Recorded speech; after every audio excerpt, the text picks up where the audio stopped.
host. I'm attorney Stephen Leahy. It is Thursday, November 9th, the year of our Lord 2023. Today I'm going to share a super quick but crucial tip on protecting your Social Security savings. If you're relying on these benefits for your retirement or for disability, you'll want to pay close attention. It's that important. Won't you join us?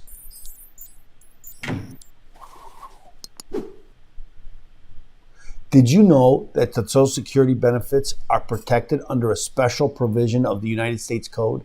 That's right. Under 42 U.S.C. Section 407, also known as Section 207 of the Social Security Act, your benefits are protected from garnishment, levy, and any other legal process. That's right. This means, in most cases, your Social Security funds are safe from creditors, even when they're in your bank account. But, and this is a big but, there are exceptions, like child support, alimony, federal taxes, and any other government debts. Let's not forget that the government can reach most everything. After all, remember, they make the rules, and they make sure that they can get it. So, how do you ensure your benefits are protected? Right? That's what we're all here about. First, here's what I would say. First, segregate your Social Security benefits. That means create a separate bank account. Don't commingle your Social Security money with any other funds. That way you can prove the source of those funds. That's what's protected. The Social Security is protected.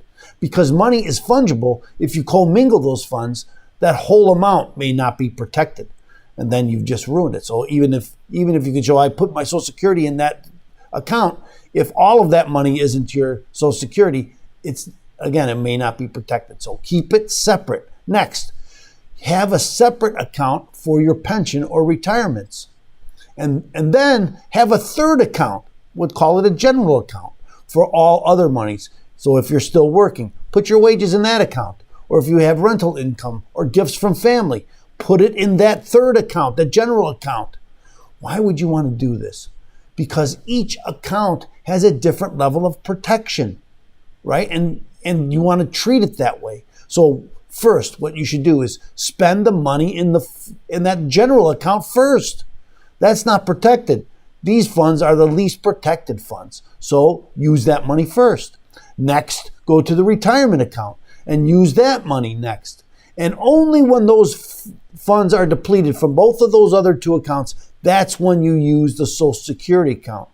So if you can save any money at all, save the money in the Social Security account. That money is always protected, no matter how much money you have in that account.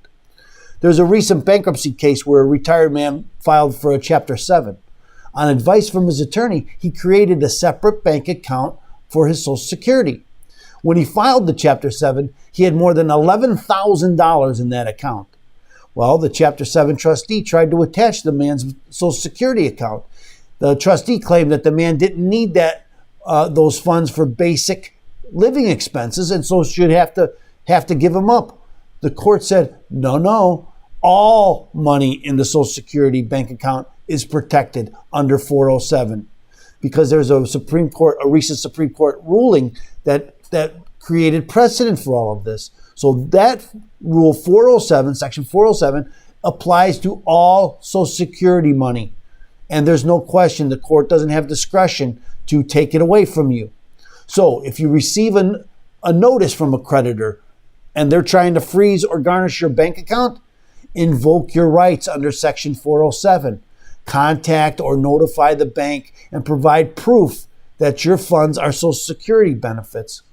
You can also appear in court and then claim your exemption under 407 and any other exemption you may have, because there's other exemptions too. I recently suggested that a man appear in court via Zoom to claim his wild card exemption. In Illinois, there's a wild card exemption of $4,000.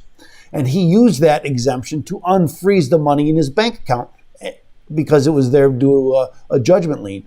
And it worked. He got the money unstuck. Always keep your bank informed. If they mistakenly freeze your Social Security funds, they're required to check the source of the funds before taking any action. Remember, your hard-earned benefits are protected. And also remember, this isn't legal advice. It's just information. That's it for today. If you want more tips, tricks, and info about the IRS, taxes, debt, or running a business, go to opemtax.com, OPEM tax.com, and sign up for Freedom Fighters email newsletter. It's free. Until next time, stay informed and stay free.